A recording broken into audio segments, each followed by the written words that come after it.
Welcome to another Preciska tumor board. We've got several cases to discuss today, very good cases with some challenging questions and some interesting decision-making pivot points throughout the care of the patients presented here. I just want to start with some introductions before we get started. I'm Dr. Benjamin Levy, and I'm Associate Professor at Johns Hopkins School of Medicine. I'm a lung cancer specialist and also the clinical director for the Johns Hopkins Sidney Kimmel Cancer Center at Sibley Memorial Hospital in Washington, D.C. We'll just briefly go around and I'll allow each of you to introduce yourself. So I'll start with Dr. Keston. Yes, I'm Larry Keston. I'm a radiation oncologist. I'm a clinical professor at Wayne State University in Michigan. I work for Genesis Care, and I am the medical director of radiation oncology in the Michigan region. I also am the I'm the chair of thoracic radiation oncology for the American Board of Radiology. Hi, I'm Dr. Jack West. I'm a medical oncologist focused on thoracic oncology. I work as an associate professor at the City of Hope Comprehensive Cancer Center in the Los Angeles area. Happy to be here. Hi, I'm Michelle Ginsberg. I'm Director of Cardiothoracic Radiology at Memorial Sloan Kettering Cancer Center. And I'm also a professor of radiology at Weill Cornell Medical College and a vice chair for education at Memorial Sloan Kettering Cancer Center in radiology. Hello, I'm Dr. Seth Force. I'm the Kamal A. Mansour Professor of Surgery and Chief of Thoracic Surgery at Emory University Hospital in Atlanta, Georgia.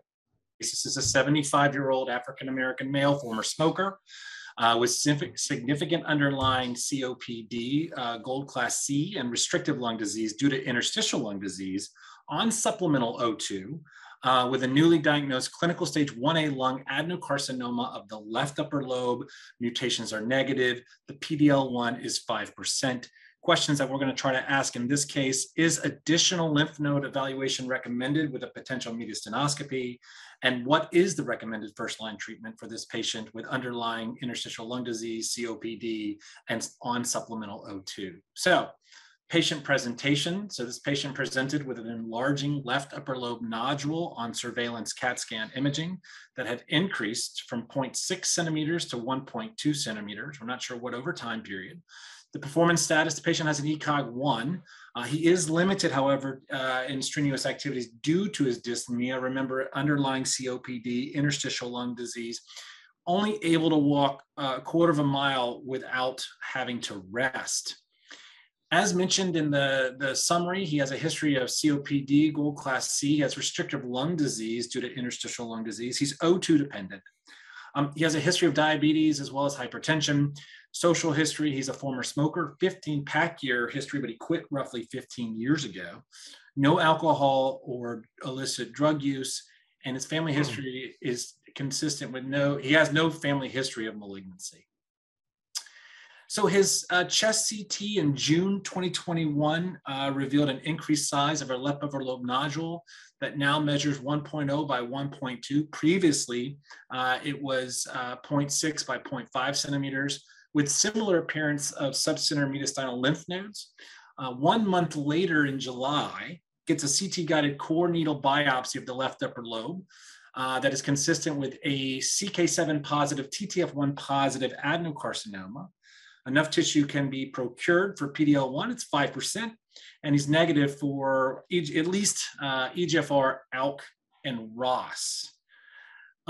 He gets a full staging PET scan in August 2021, and I think we'll have some images to go over that shows this hypermetabolic left upper lobe biopsy-proven pulmonary nodule, biopsy-proven cancer pulmonary nodule with an SUV that's quite high at 10.4. And then he has mildly FDG hilar mediastinal lymph nodes. He's got a left hilar lymph node that's SUV of 5, right hilar focused 3.5, and then others here that you can see just marginally elevated SUV within the lymph nodes in the chest.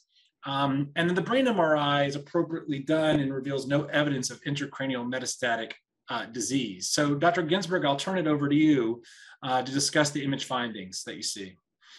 We have images from the CT in June of 2021 demonstrating the spiculated nodule, which now increased to 1.2 centimeters. And we also have PET CT images, which demonstrate the avid nodule. which had an SUV of 10.4. Additionally, there are lymph nodes in the mediastinum of both hilar regions, which had an SUV ranging in the 3s to up to 5.0. And on the bottom right-hand image is the left hilar lymph node, which had an SUV of 5.0. That's the highest of the lymph nodes. So essentially we have this spiculated left upper lobe nodule, SUV of 10.4, and then additional mediastinal and hilar lymph nodes, which are lower in SUV avidity. Great, thanks, Dr. Ginsberg. Continuing on with some different sections here of the PET. So these are coronal images through the same body part, demonstrating the bilateral hilar lymph nodes. The other images were axial. These are just demonstrating essentially the same thing, that there are lymph nodes which are slightly FDG avid. Great. So the case continues. He has appropriately pulmonary function tests done in August 2021 with mild restriction with probable concurrent small airway obstruction, no air trapping, moderate diffusion defect. His FEV1 over FEC is 92%. His DLCO is 57% predicted. He undergoes an EBUS for mediastinal staging and hilar staging, and it's negative for 4R, 11L, and station 7 lymph nodes. Remember, those were marginally elevated SUVs on PET scan. So, the questions here that we want to answer, is additional lymph node evaluation recommended with mediastinoscopy, and what is the recommended first-line treatment in this case? And maybe we can start with the thoracic surgeon. You were able to see this patient potentially first in your clinic. How would you approach this case, and how would you interpret his PFTs? And would you want to consider surgery in this patient who's O2 dependent with underlying COPD and interstitial lung disease? What would be your next step here in management for this patient? So I don't think any more mediastinal nodal sampling is warranted. We know that patients with interstitial lung disease will often have PET avid and large mediastinal and hilar lymph nodes. The pattern of lymph node uptake being bilateral hilar is more in the setting of an inflammatory disease than metastatic. And then we know from other studies done in the setting of clinically negative PET scans and CT scans, even for T2 tumors, you do not need to do any mediastinal lymph node sampling because the incidence of lymph node metastasis is so low. So there's no need for any other mediastinal staging. In fact, the more important nodes would be the hilar nodes because they're more likely to have spread than the mediastinal nodes. And with everything being negative, I think we could all assume that's just inflammatory uptake on the PET scan. Dr. Force, let's say that you're this patient. I guess you're looking at the PFTs. You're looking at the patient. They're motivated, ECOG 1, but O2 dependent. Is this a patient that you would offer surgery for? And if so, what type of surgery would it be given the underlying interstitial lung disease and COPD? Yeah, I think we would definitely offer surgery to this patient. Their treatment options will be limited. Dr. Keston can talk later, but there is data suggesting that localized radiation is not harmless in patients with interstitial lung disease. In fact, we at our program, we don't really offer that due to the side effects that can be associated with exacerbation of pulmonary disease. So fortunately, the nodule is very peripheral. The standard operation for a 12 millimeter nodule would either be a lobectomy or a segmentectomy. That nodule does not appear to be sitting in a great identifiable segment, except for the upper 3 segments of the lung, which is about 75% of the upper lobe. So doing that kind of a segment doesn't really save the patient a lot of pulmonary capacity. So the question is whether you do a limited resection, a wedge resection with a nodal sampling versus lobectomy. It's surprising that he requires oxygen given his pulmonary function testing, because it's actually not that bad looking. We look at his DLCO, I think was 57%, and I can't remember exactly the FEV1, but it was pretty good. Now these patients with combined pulmonary fibrosis and emphysema, those two diseases can kind of trade off on one another, so the PFTs may look better than they actually are. So in this setting, what I would likely do is, certainly walk the patient myself, see how they desaturate, and then likely get a perfusion scan to see how much function is going to that left upper lobe. Would the patient tolerate a lobectomy? If we thought that that was going to be risky, we would certainly offer him a wedge resection, which would be a very low risk operation in this patient with a lymph node sampling, accepting a slightly higher risk of a local recurrence, because for cancers over 1 centimeter, a wedge resection is not ideal due to the fact that there's increased risk of local recurrence. Right, great overview. So it sounds like perfusion scan could help guide lobectomy versus a wedge.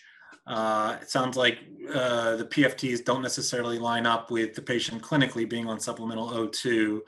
Can I just ask a question? Sure. Sorry to speak out of turn. I just wanted to know, does the SUV being relatively high for a small lesion, does that factor in at all in terms of your level of concern or suspicion about the extent of surgery? Or I think your point's very well taken about the pattern of mediastinal node uptake being relatively ambiguous at worst.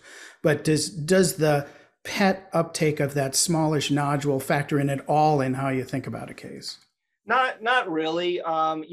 Some years ago, there was a thought to put the SUV into the staging, and that so far has not come to fruition. And there, on the flip side, you can have aggressive mucinous adenocarcinomas of the lung that don't have much uptake at all, but that can be very aggressive tumors. So there's a lot, and Dr. Ginsberg can comment on this, but there are a lot of things that can factor in to the avidity other than just factors about the tumor itself. And so far to date, we do not factor that SUV into how we're going to treat the tumor when we look at the size and lymph node stations, which we see as being more important.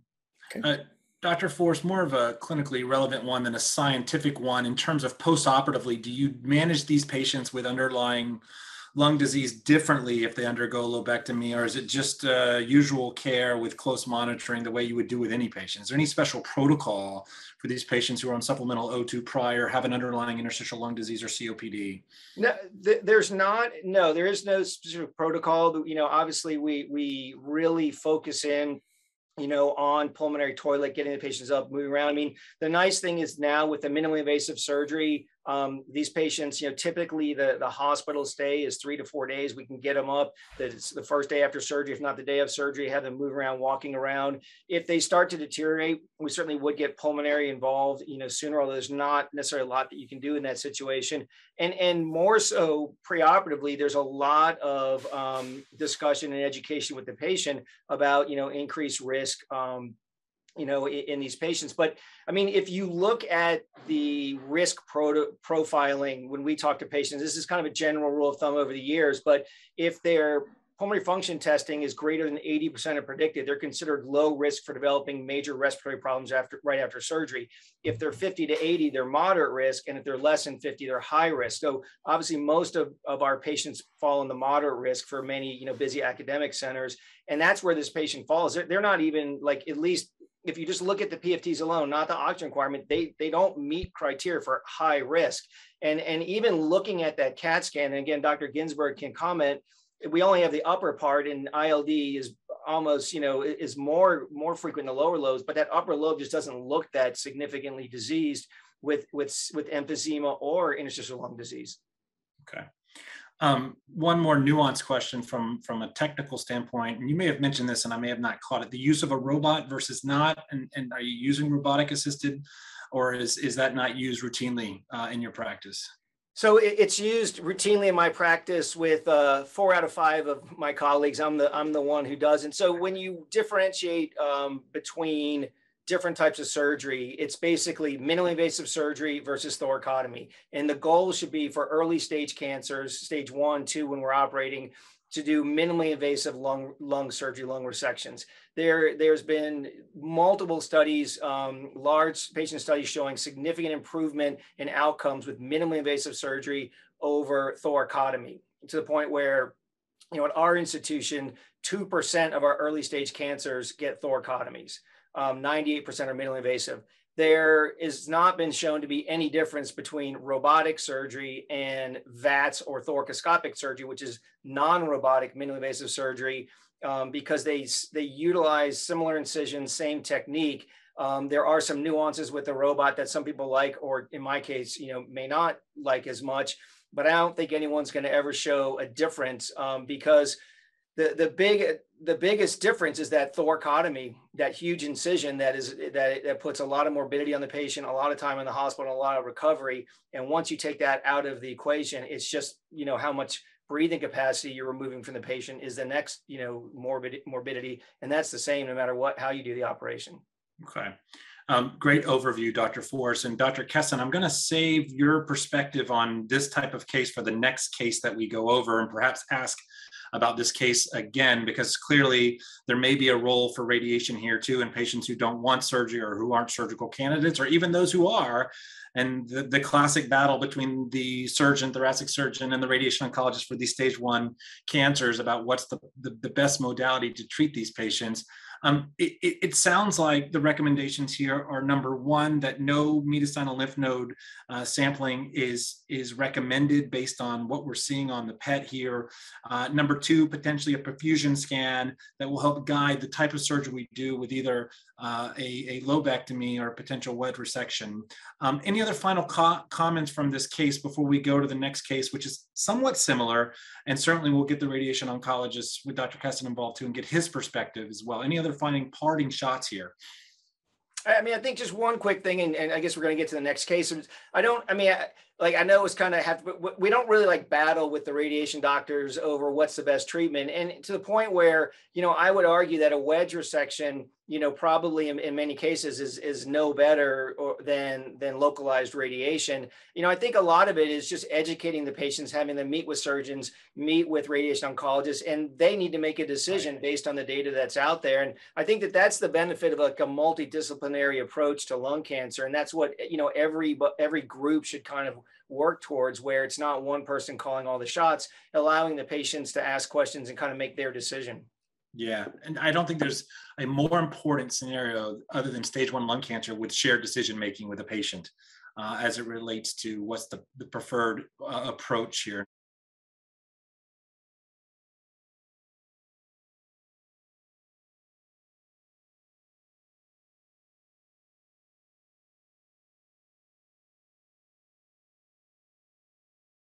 All right, let's move to the second case. 79-year-old male, current smoker, 65 pack year history of recurrent MI in February 2021 with stent placement, early hepatitis C with cirrhosis and hepatocellular carcinoma, successfully treated with radioembolization in July 2021. With Y90, now with newly diagnosed stage 1 adenocarcinoma of the left lower lung with PD-L1 15%, insufficient tissue to test for other mutations. ECOG performance status is not as preserved as our first case, ECOG 2. Question here again, very similar case with a stage 1 lung cancer, a little bit of different patient. What is the indication what is the indicated frontline therapy? And is a patient like this considered a surgical candidate? So Dr. Ginsberg, you want to take us through these images? So on our left-hand side, we have axial images, and then on your right, the two images are sagittal, so essentially going from left to right of the patient's body.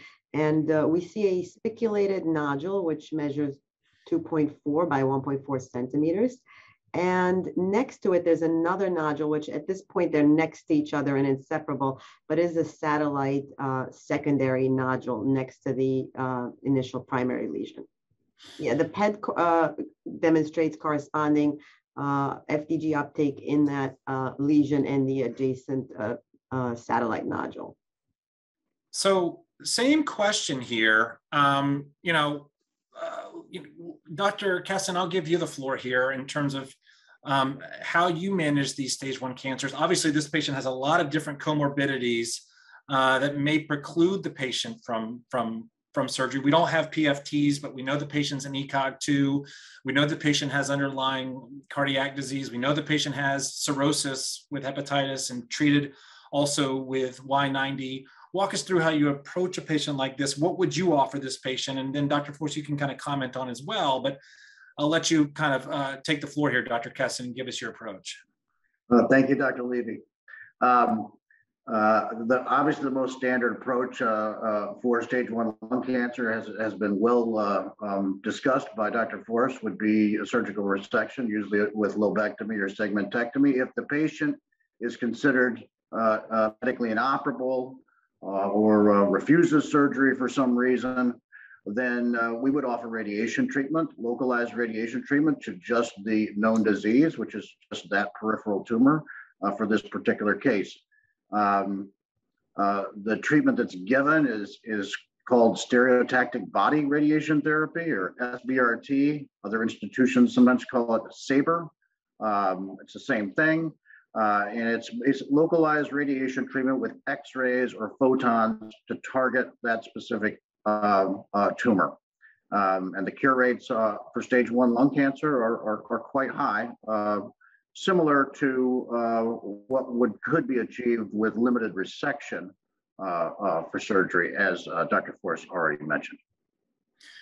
Dr. Keston, just looking at this, and I know you're not looking at the patient, obviously have a discussion with him, you would give how many fractions? What's the general gray? How do you manage these patients in everyday practice in terms of those questions?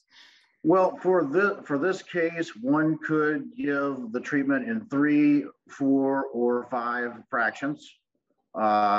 I typically give 5 fractions for a case such as this, but it is a common regimen to also give 3 fractions or 4 fractions, depending on the institution.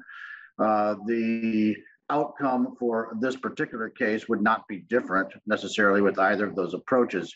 If you're using a smaller number of fractions, then obviously it's going to be a little higher dose per fraction.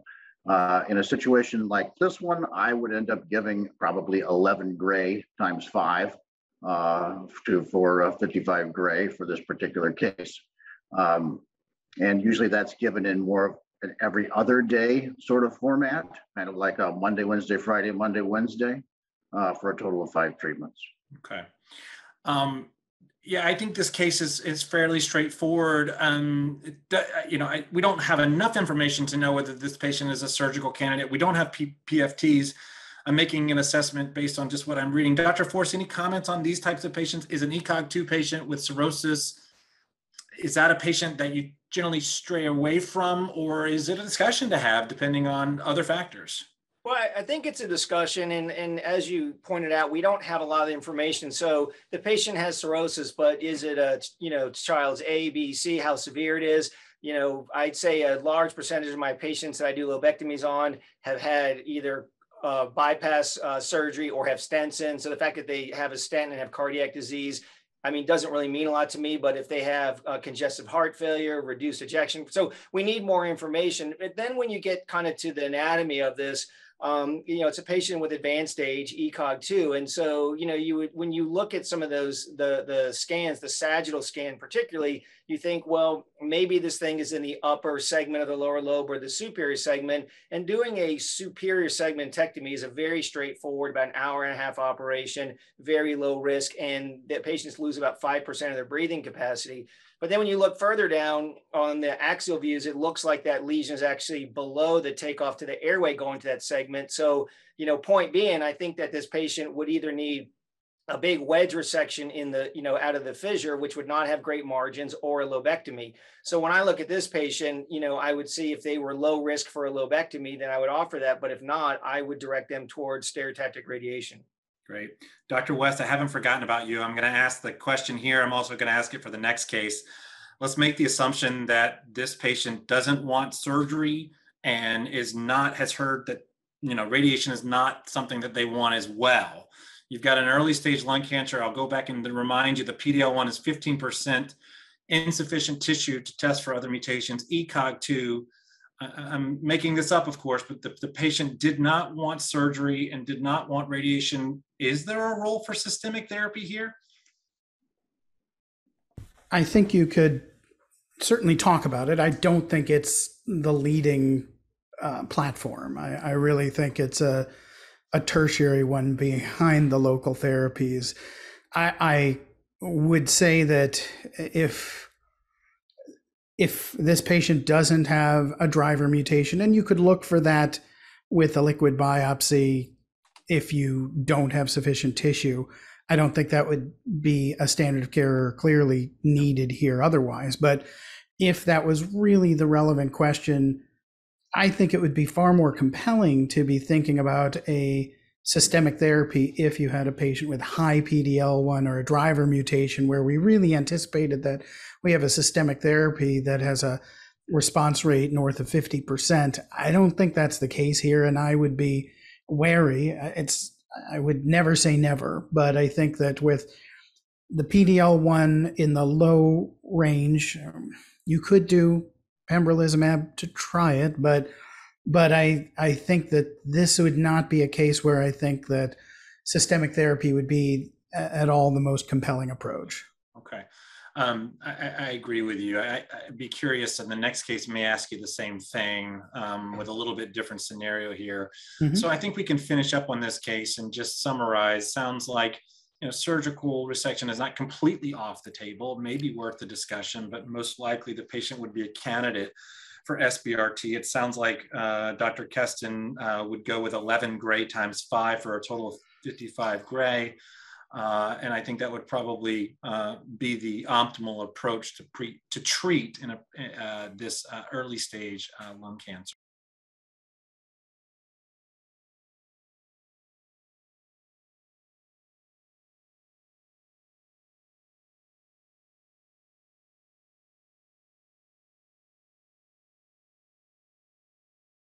Let's go again here. The 82-year-old male, never smoker, with a history of stage 1A2, a T1B N0M0 adenocarcinoma. PD-L1 is greater than 50%, 55, but never smoker. Has a right upper lobe mass. He has a CT-guided biopsy. ECOG is 1. The FEV1 is 65% predicted, and the DLC was 60%. Completed 72% of predicted distance without any stops on room air during a 6-minute walk without desaturating below 97%. Here we go, optimal treatment modality here. Let's see if we have images first, and then also is SBRT recommended? And then again, the same question, would mediastinal staging be necessary? So Dr. Ginsberg, you wanna walk us through these images? So this is an axial CT, which shows the right upper lobe nodule, which measures about 2 centimeters. And we have linear extensions from the spiculated nodule that do go to the pleural surface laterally. Great. So let's go back again. I'll ask the question first. We know it's a T1B. We see the CAT scan that Dr. Ginsberg went over. Do we think that mediastinal staging would be necessary? We don't have the PET either. So Dr. Ginsberg, again, your approach to a patient like this, again, 82-year-old, never smoker, good performance status, a T1B N0M0 adenocarcinoma of the right upper lobe. We don't have a PET scan here, but maybe, and then of course, what we're seeing here with PFTs. So we have no enlarged lymph nodes by size criteria, which is helpful, but it's not 100% specific. But not having any enlarged lymph nodes in the mediastinum or hilar would indicate that this is, you know, possibly an N0 lesion. But yes, you'd need to either get a PET or mediastinoscopy it. Dr. Force, let's assume the PET scan it doesn't show any or just marginal uptake in the mediastinum. Is it the same rules apply as the first case? We don't really, you don't have an itch to do mediastinal interrogation?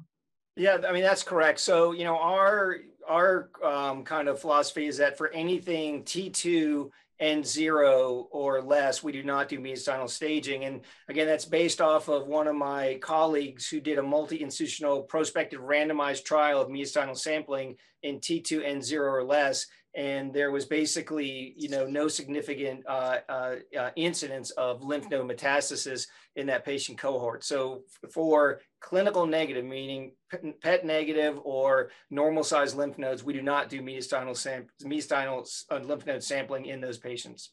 Okay. Yeah, I want to add that PET is very good at having a high negative predictive value. So if it's negative, it's about 90%, you know, are truly negatives. Great point. You know, 82 years old, never smoker, may not have comorbidities. Dr. Force, just your comments on age as a factor to tolerate surgery, and does that steer you one way or another, or does the ECOG and the PFTs sort of supersede that information? Yeah, I mean, the age has very little effect on my decision making about surgery. The oldest patient I've done a lobectomy on was 92. He's 95 now. That was a left lower lobectomy.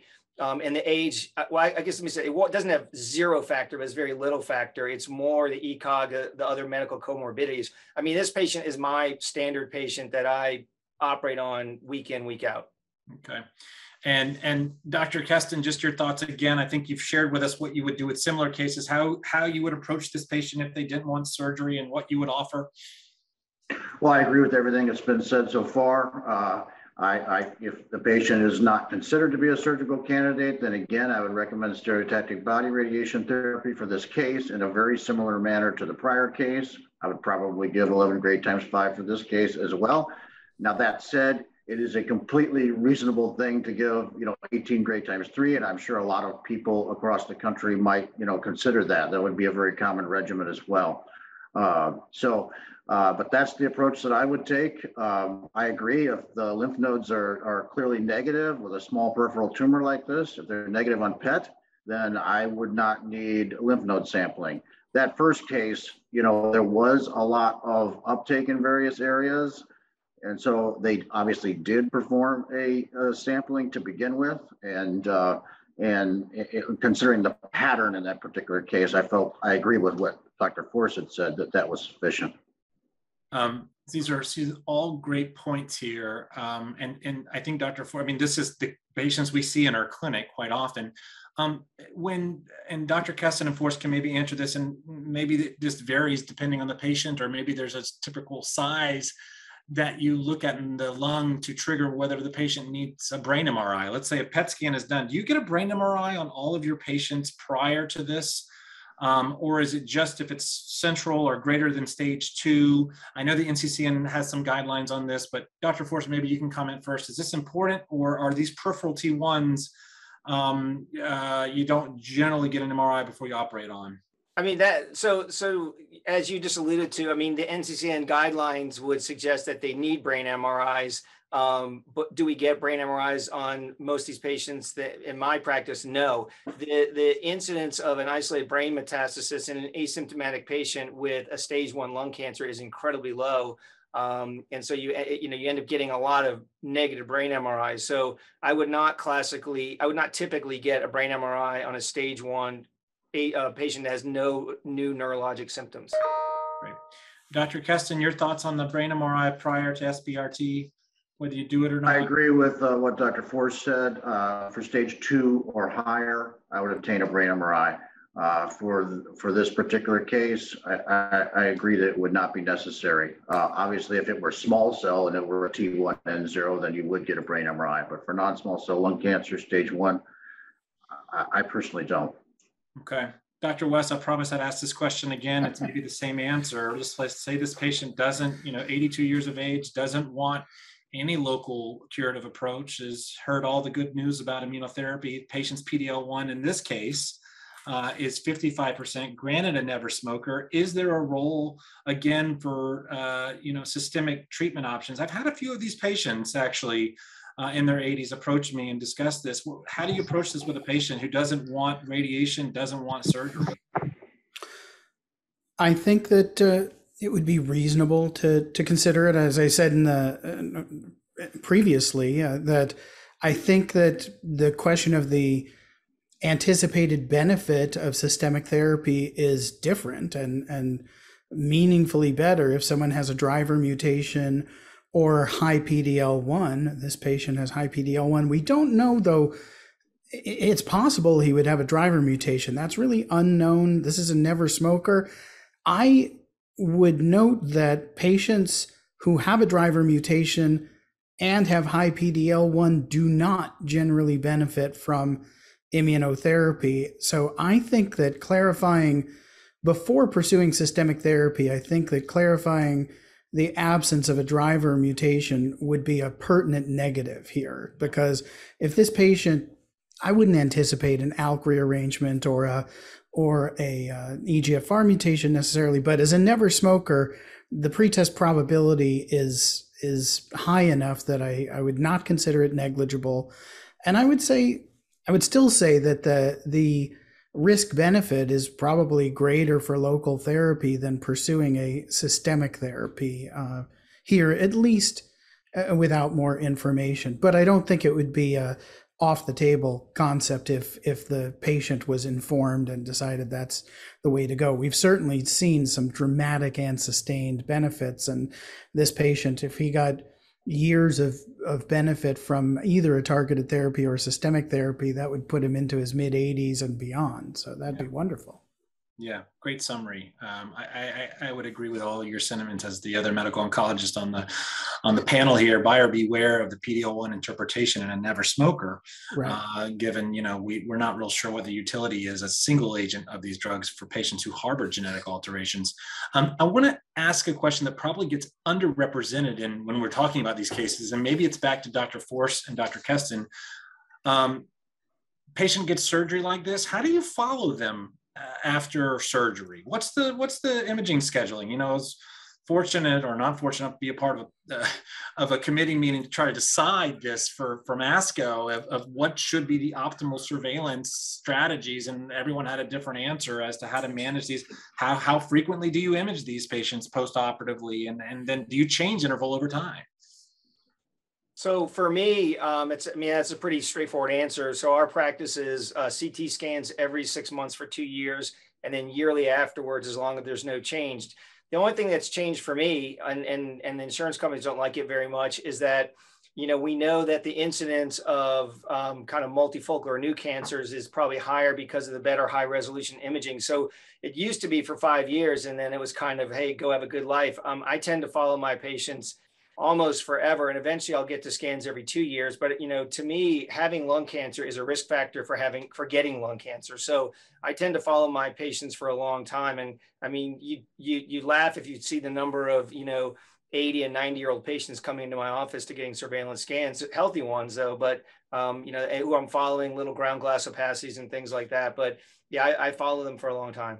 And does stage matter to you? If this were a higher stage resected lung cancer, would that change the interval of your scans given a potential higher risk of recurrence? I mean, it certainly does, but I'll say that I only follow the stage 1 patients. So if patients get adjuvant therapy, then they're typically followed by the oncologist, and they are followed more closely, for more advanced stages, for sure.